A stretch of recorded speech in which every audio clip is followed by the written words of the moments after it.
На территории опережающего развития Южная Якутия появился новый резидент. Предприятие «Нитросибирь-Якутия». Зарегистрировано оно в Нерюнгринском районе, а количество вновь создаваемых рабочих мест будет равняться 60. С подробностями Тамара Игнатьева. Филиал компании «Нитросибирь» работает в республике уже 10-й год. Заказчиками услуг по взрывной подготовке горной массы в Нерюнгринском районе являются такие угледобывающие предприятия, как «Колмар», «Юж-Якут-Уголь», «Долгучан». Новый резидент ТОР «Южная Якутия» планирует инвестировать сумму в размере 340 миллионов рублей с расчетом на 2 года. Из них 240 заемные, остальное собственные средства.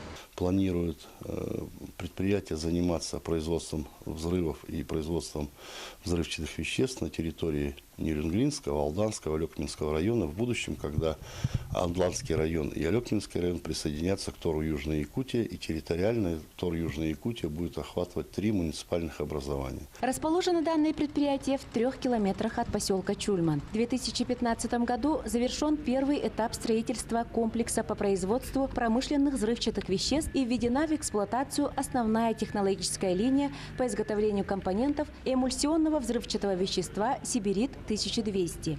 На сегодняшний день на балансе предприятия числятся 6 единиц смесительно-зарядных машин для производства «Сибирита-1200» и 2 единицы доставочного оборудования. Производственная мощность технологической линии составляет 25 тысяч тонн эмульсионных взрывчатых веществ в год с возможностью наращивания объема производства.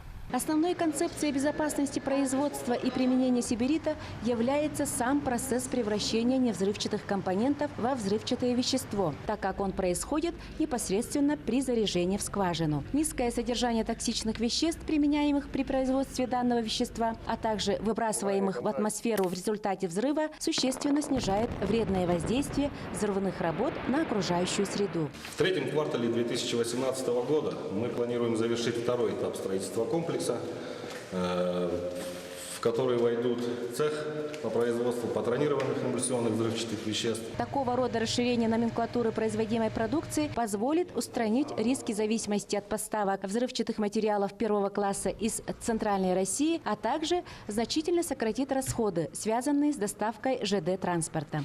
Тамара Игнатьева, Вадим Барашков, Нерюнгри.